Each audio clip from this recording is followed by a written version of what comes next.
सुन ले, जिन पर कर्जा चढ़ा हुआ है वो नुस्खा भी सुन ले। जिन पे कर्जे हैं ना, जो तंग दस्त हैं, जो रोज रुके भेजते हैं दुआओं के बड़ी परेशानियां, वो वजीफा सुने, वो वजीफा सुने। हमारे जमाने में वजीफे लेने का रिवाज नहीं, तवीज लेने का रिवाज है। लेना चाहिए, तवीज बुरी चीज नहीं, अच्छी चीज है, लेकिन ज्यादा काम बरकत वाला क्या है? अल्लाह अल्लाह करना। क्या काम है? सजदा करना बरकत वाला काम है। हजरत अब्दुल्ला बिन जाफर तैयार कहते हैं, मैंने कर्जा लेना था जुबैर बिन अवाम से, वो विसाल कर गए। मैं उनके बेटे के पास गया, अब्दुल्ला बिन जुबैर के पास। मैंने कहा पैसे लेने थे। कहा बिल्कुल लेने हैं, मेरे अब्बा जी मुझे वसीयत करके गए, लिख के गए कि ये पैसे देने, और वो ये लिख के गए हैं। मैं जिंदगी भर कोशिश करता रहा हूँ, अदा नहीं हो सके। बेटा तेरी जिम्मेदारी है मेरे कर्जे अदा करना। अब्दुल्ला बिन जुबैर रदी अल्लाह तआला अन्हु कहने लगे, मैं इंशाल्लाह आपकी रकम दे दूंगा। तो अब्दुल्ला बिन जाफर तैयार कहने लगे, भाई हम दोनों आपस में हैं, कोई शैली छोड़ के गए आपके अब्बा जी, कोई चीज नहीं। तवज्जो है मेरी बात पर? ये सहाबा का जरा अंदाज देखिएगा बंदगी का, कोई चीज नहीं छोड़ी। तो हज़रत जुबैर बिन अवाम कहने लगे, एक जमीन का टुकड़ा है, वो भी बंजर है, उसमें भी कोई खेती नहीं उगती, सब्जा नहीं होता, बंजर है, पानी कोई नहीं, और वो इतनी खुश्क रेतली जमीन है कि बड़ा मुश्किल काम है वहां सैराब करना, बेआबाद जमीन है। हजरत सैयदना अब्दुल्ला बिन जाफर कहने लगे, तू इस तरह कर, वो मुझे सारी ना दे, उसमें से थोड़ी सी मुझे दे दे, मैं 10 लाख दिनार के इवज वही रख लेता, तेरे बाप का कर्जा अदा हो गया, दे तो सही। उन्होंने कहा क्या करेंगे, वो तो किसी काम की नहीं, चंद कौड़ियों की भी नहीं, पर मैं मुझे दे दो, मैं जानू और मेरा काम जाने। ओ भाई, ये थे बंदगी वाले लोग, ये थे जिनका रब से रिश्ता है, जिन्होंने हुजूर के सल्लल्लाहु अलैहि वसल्लम के पास बैठकर बंदगी सीखी थी। कहते जमीन का टुकड़ा ले लिया, बंजर बेआबाद रेतली जमीन, जब मेरे हिस्से में आई, पहले दिन अपने गुलाम से कहने लगे, जो जगह तुझे ज्यादा सख्त लगती है ना, वहां मेरा मुसल्ला बिछा दे, जो तुझे ज्यादा बंजर बेआबाद लगती है वहां मुसल्ला बिछा, मुसल्ला बिछा। गुलाम ने मुसल्ला बिछाया तो अब्दुल्ला बिन जाफर ने अल्लाह अकबर कह के नियत बांधी। ये हजरत जाफर तैयार के बेटे हैं, हजरत अली के भतीजे, इन्होंने नियत बांधी नमाज की, सर सजदे में रखा, रोने लगे, कहने लगे, अल्लाह मैं भी तेरा बंदा और जिससे लेने थे वो भी तेरा बंदा, खुदावंदा हमारे दरमियान मेहरबानी फरमा, करम नवाजी कर, रहमत का फैसला फरमा। इतना रोए कि मुसल्ला भीग गया। कहते इतना तड़प रहे थे कि सहाबा इकट्ठे हो गए उनके गिर्द, मुसल्ला भीग गया। जब भीगा हुआ मुसल्ला नमाज मुकम्मल करके उठाया ना, कहते मुसल्ला उठाया तो नीचे से अल्लाह ने पानी का चश्मा जारी फरमा दिया, अल्लाह ने पानी का चश्मा जारी कर दिया। फरमाया बनाओ हौज, करो खेतियां सैराब। फरमाते हैं जहां एक दरख्त नहीं उगता था, अल्लाह ने पूरा बाग उगा दिया, जहां एक फल नहीं होता था वहां आलीशान फल लग गए, कर्जे भी अदा हुए। हजरत जुबैर बिन अवाम के बच्चों के पास माल दौलत भी बच गया। लोग जब कहते हैं ये सारी किस चीज की बरकत है, और फरमाते ये सारी सजदों की बरकत है, ये रब की बंदगी की बरकत है जी, उसकी बारगाह में नमाज पढ़ने की। मुसलमान तवज्जो नहीं करता, तवज्जो नहीं, जाग रहे हैं आप हजरात? यहाँ कोई हुकूमत ऐलान करे ना कि हर नमाज के बाद 500 रुपया, कितना जी? मेरे ख्याल किसी भी नहीं होना मस्जिद। और खुदा के बंदो बात समझो, रब फरमाता है तो मस्जिद आदा, मैं तुझे बरकत अता करूंगा, मैं तुझे बरकत दूंगा। मैं एक सहाबी कहते हैं, मुझे अक्सर ये हुजूर का फरमान सुनता तो मेरे दिल में ख्याल आता, आखिर अल्लाह किस तरह बरकत देता है अल्लाह। आखिर एक सहाबी कहते हैं, नबी पाक सल्लल्लाहु ताला अलैहि वसल्लम ने फरमाया इबादत करो अल्लाह बरकत देगा। मेरे दिल के अंदर ख्याल आया किस तरह, आखिर अल्लाह किस तरह से नवाजता है, रंग क्या है? कहते मैं ये बात सोच के ना, तो मुझे कज़ाए हाजत की हाजत हुई, पखाना पेशाब के लिए मैं निकला, तो एक जगह दूर जाके मैं बैठा खेतों में, दूर जाके, कहते मैं पेशाब कर रहा था तो एक चूहा अपने बिल से निकला और एक हीरा मेरे पास रख गया। मैं पेशाब कर रहा हूं, कहते फिर गया अंदर तो एक हीरा और रख गया, फिर गया तो फिर रख गया, फिर गया तो फिर रख गया, कहते 15 हीरे छोड़ गया। अब मैं फारिग हुआ, वो हीरे उठाए, घर नहीं लेके गया, मस्जिद नबी में गया कि हुजूर से पूछूं मेरे लिए जायज भी है कि नहीं। बिलों से निकल रहे हैं, बिलों से पैसे निकल रहे हैं, हमारे सारे बिलों में ही चले जाते हैं, बिलों से पैसे आ रहे हैं। सहाबा को बरकत देखें, इबादत, बिलों से पैसे आ रहे हैं। बिल से। फरमाते मैं वो हीरे उठाए तो दरे रसूल पे। जब मैंने पहला कदम रखा ना मस्जिद नबवी में, तो मुझे बताना नहीं पड़ा, मेरे मुस्तफा ने मेरा चेहरा देखा और मुस्कुरा के फरमाया, पता चला है अल्लाह किस तरह नवाजता है, खबर हुई है अल्लाह किस तरह नवाजता है। फरमाया रब की बारगाह में झुके रहो, वो तुम्हें वहां से देगा, तुम्हारा गुमान भी नहीं गया होगा। उसके हुजूर तो आओ, उसकी जानिब तो तवज्जो करो। बंदगी की अपनी एक लज्जत है, सजदे का अपना एक जायका है। अगर आप नबी करीम सैयद आलम सल्लल्लाहु ताला अलैहि वसल्लम की इबादत को मुलाजा करें ना, तो सरकार की जिंदगी में कसरत है इबादत की। ऐलान नबुव्वत से पहले कितने कितने महीने हुजूर गारे हिरा में इबादत करते, तने तन्हा। हर में काबा करीब था, लेकिन वहां रश होता था, लोग होते थे। फरमाया मैं अकेले में अपने रब को मनाना चाहता हूं। कितने कितने अय्याम हुजूर गारे हिरा में इबादत करते। फिर सहाबा किराम अलैहिम रिदवान फरमाते हैं कि मदीना मुनव्वरा में हुजूर का ये रंग होता, इतने लंबे सजदे करते कि लगता रूह मुबारक की परवाज कर गई, इतने लंबे सजदे करते। हजरत सैयदना मुआज बिन जबल रदी अल्लाह ताला अन्हु फरमाते हैं 3 दिन हो गए हुजूर चले गए, मदीने में नजर ही नहीं आ रहे। सहाबा परेशान, अबू बकर सिद्दीक, उमर फारूक, उस्मान गनी, मौला अली ढूंढते फिरते, हुजूर सैयद आलम सल्लल्लाहु अलैहि वसल्लम का पता नहीं। फरमाते जनाब सिद्दीक एक बार घूमते घूमते जबले सिला की पहाड़ी के करीब गए,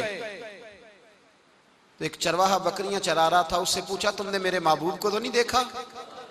तो कहने लगा मुझे नहीं पता तुम्हारे महबूब कौन है। एक आदमी आज 3 दिनों से गार में रो रहा है, इतनी शिद्दत के साथ रोता है कि मेरी बकरियां जाके गार के सामने बैठ जाती, और बकरियां भी रोती हैं। मैं बड़ा खींचता हूं पर लौटती नहीं, रात को घर लेके जाता हूं तो जाती नहीं, सवेरे बाड़े से निकालता हूं तो दौड़ी हुई आती, फूट फूट के रोती हैं। लेकिन हाल यह है कि दूध पहले से भी ज्यादा देती है। हजरत अबू बकर सिद्दीक कहने लगे यही तो मेरे रसूल पाक अलैहिस्सलातु सलाम के नबी होने की अलामत है। इस सहाबा को बुलाया, 3 दिन से हुजूर सजदे में। कितने दिनों से? यहाँ सजदा लंबा हो जाए तो इमाम के पीछे लोग भागने लगते हैं कि साहब आप तो फारिग हैं, मुझे तो ड्यूटी पे भी जाना था।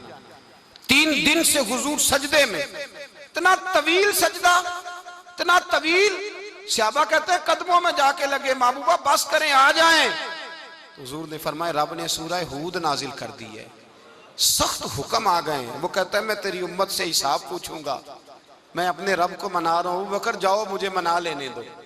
हुजूर ने हमें बतलाया है कि रब को सजदा करें तो रब मानता है, उसको मनाने का तरीका सजदा करना है, झुकना है, इबादत करना है।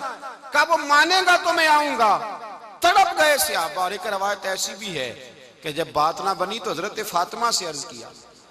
हजरत फातिमा शाम का सन्नाटा छाया, अपने आप को कपड़ों में लपेटा, दाएं बाएं शहजादों के लिया, तो हुजूर की बारगाह में गई। कहने लगी महबूबा बस करें घर आ जाए, मदीना सूना हो गया है, मस्जिद नबी की दीवारें भी रोती हैं। या रसूल अल्लाह सुतून मुझसे आपका पूछते हैं घर आए। नबी पाक ने फरमाया फातिमा तू भी दुआ कर, मैं भी दुआ करता हूँ।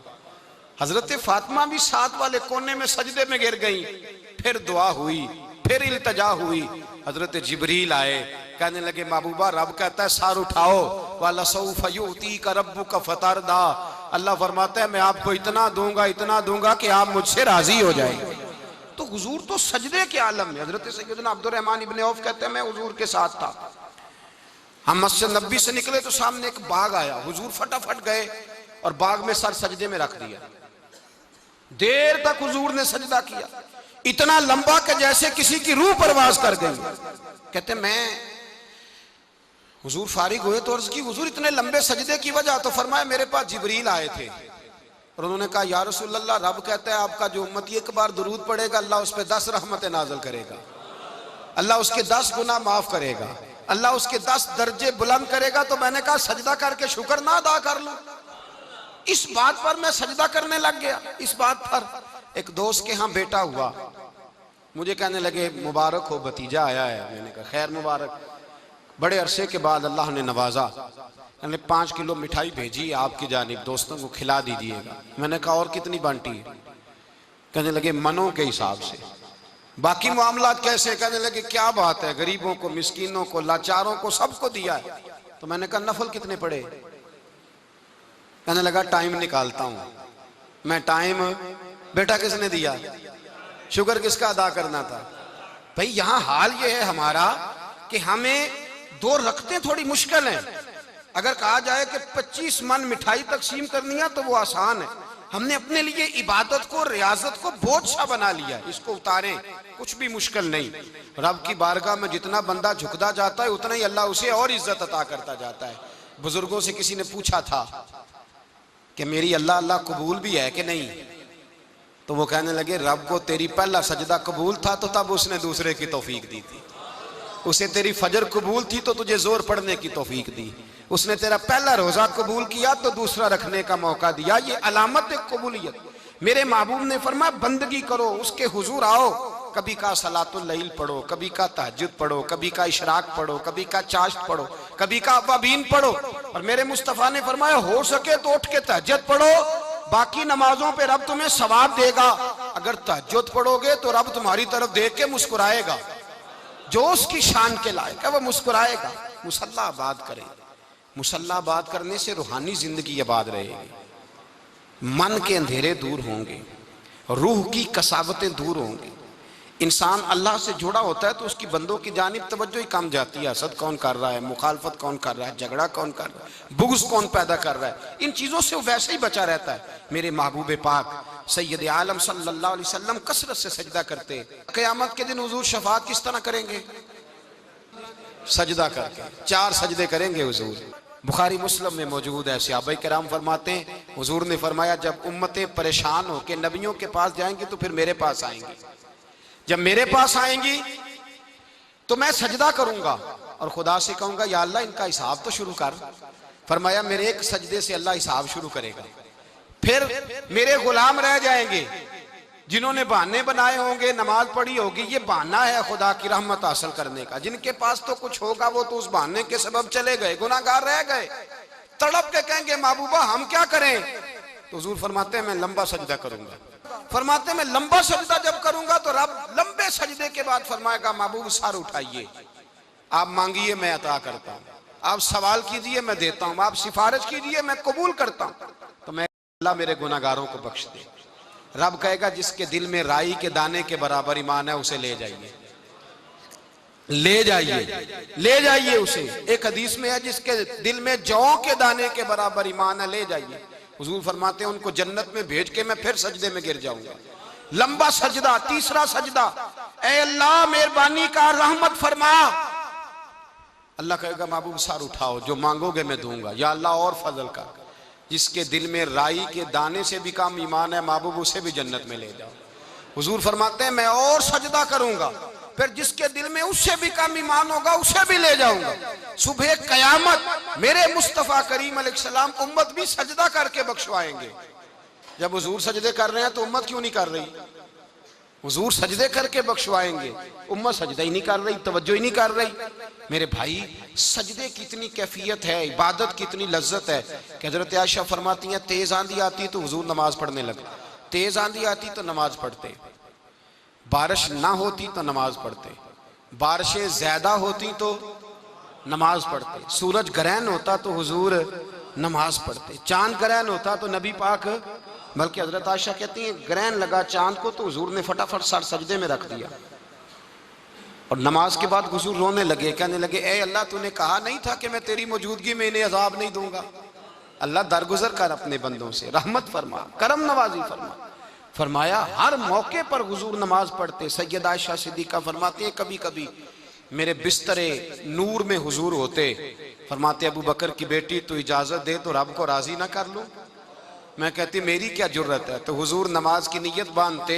बुखारी मुस्लिम में लफ्ज हैं, हजरत आयशा कहती हैं हुजूर इतनी लंबी नमाज पढ़ते कि कदमों में वरम आ जाता, इतनी लंबी बंदगी फरमाते कि कदम मुबारक सूज जाते, वरम आता। मैं अर्ज करती हुजूर आपकी बरकत से अल्लाह अगले पिछलों को माफ करेगा, आप इतनी आहोजारी क्यों करते हैं? अल्लाह ने आपको महबूब बनाया है, शफाअत का हक दिया है, सबसे आला उम्मत दी, हुजूर इतनी आहोजारी। तो हुजूर फरमाते आयशा तूने बताया है ना रब ने मुझे बड़ा दिया है, अफला अकून अब्दन शुकूरा, अब मैं रब का शुक्रिया अदा ना करूं? मैं लंबी नमाजें पढ़ के उसका शुक्रिया अदा करता हूं, उसकी बारगाह में हाजिर होता हूं। मेरे भाई नमाज नहीं तो इंसान काहे का, सजदा नहीं तो उसने जिंदगी कहां बिता दी। अगर अल्लाह की बारगाह में एक सहाबी ने सर सजदे में रखा तो माथे पे मिट्टी लग गई, वो झाड़ने लगे। मेरे करीब ने फरमाया ना झाड़, जब तक सजदे की मिट्टी पेशानी पे रहती है अल्लाह के फरिश्ते दुरूद पढ़ते रहते हैं, इससे रहने दो, ये तो लज्जत है। इज्जत वाला वो है जो मालिक की बारगाह में। हजरत सिला बिन अशीम के बारे में सहाबा कहते हैं बड़े इबादत गुजार थे, नेक थे। हजरत अनस बिन मालिक कहते हैं हम नौजवानों का दिल किया कि जरा इस सहाबी की इबादत का तो पता करें, किस तरह की है इबादत का तो पता करें। फरमाते जंग का मौका था, रात के वक्त जब दुनिया सो गई ना तो वो भी लेट गए। जब देखा सब लोग सो गए तो चुपके से उठे तो जंगल में चले गए। जंगल में जाके नमाज की नीयत बांध ली। हजरत सिला बिन अशीम सहाबी है, वहां नमाज पढ़ने लगे। कहते हैं मैं भी पीछे पीछे हो गया कि पता तो करूं किस तरह पढ़ते हैं। थोड़ी देर गुजरी तो शेर आ गया। शेर ने आके धाड़ा, ललकारा। फरमाते हैं मैं डर के दरख्त पे चढ़ गया। हजरत सिला बिन अशीम ने नमाज का सलाम फेरा, इत्मीनान के साथ शेर से कहने लगे और जा चला जा, कहीं और रिस्क तलाश कर, मैं तो अपने रब की इबादत कर रहा हूं, मैं तो उसकी बारगाह में झुका हुआ हूं, मुझ पर तेरा कब्जा नहीं हो सकता। जब जंगली दरिंदों का कब्जा नहीं हो सकता तो किसी और दरिंदे का इबादत गुजार पे कब्जा हो सकता है। हजरत अनस बिन मालिक फरमाते हैं मुझे समझ आ गई, जो दरिंदों से बचना चाहे, जालिमों, जाबिरों, फासिकों से बचना चाहे, वो अपने आप को रब की बारगाह में झुकाए, वो उसके हुजूर हाजिरी दे। जो बचना चाहे मेरे भाई, रमजान मुबारक आया, मस्जिदें भरी, 2-3 दिन 4 दिन नई सफ़ें खरीदी लोगों ने, फिर 2-4 रोजे गुजरे, फिर चंद दिन गुजरे, फिर वही मामूल के नमाजी, मामूल के नमाजी। एक बात बताओ, गखड़ में ना 4-5-6 कब्रिस्तान है, उन कब्रिस्तानों की तख्तियों को कभी पढ़ें जाके। ऐसे लोग आपको मिलेंगे जिनकी वजह से हुकूमतें चलती थी, वो सो गए तो पीछे काम बंद हो गया। क्या हुआ? काम चल रहा है कि खत्म हो गया? बेटा जिसका गुजारा नहीं ना होता बाप के पास, वो कहता मैं जी नहीं सकूंगा, वो भी जीता है और खुल के जीता है। बीबी कहती है मेरे तो सर से ताज उठ गया, जिंदगी कैसे गुजरेगी? कुछ भी नहीं होता, सब होता। 20-20 साल औरतें बेवा की जिंदगी गुजार के चली जाती हैं। ये जो हमने अपने ऊपर बहुत ज्यादा बोझ रखा हुआ ना, झूठ बोलते हैं बहुत सारे लोग, मुझे वक्त नहीं मिलता नमाज का, ये बहुत बड़ी जुर्रत है, बहुत बड़ी। मुझे मेरा कोई दोस्त कहे ना मेरे पास टाइम नहीं आपके पास आने का, तो हो सकता है मैं बिगड़ जाऊं। तू कैसा यार है, मिलने का ही टाइम नहीं तेरे पास? वो मेरे भाई तो अल्लाह से ही कह रहा है कि मेरे पास टाइम नहीं तेरे पास आने का, और रब से ही कह दिया तूने, अल्लाह से ही कह दिया है। नमाज इतना जरूरी काम कि हुजूर का विसाल का वक्त आया, ऐन उस वक्त भी हुजूर ने फरमाया मेरी 2 बातें याद रखना। हुजूर क्या फरमाया कि गुलामों से अच्छा सलूक करना, दूसरा अपनी नमाज की हिफाजत करना, इसे छोड़ना ना। और सहाबा कहते हैं जब हुजूर को बड़ी नकाहत हो गई, बज़ाहिर कदम नहीं उठाया जाता, उस वक्त भी फरमाया मुझे 2 बंदे उठा के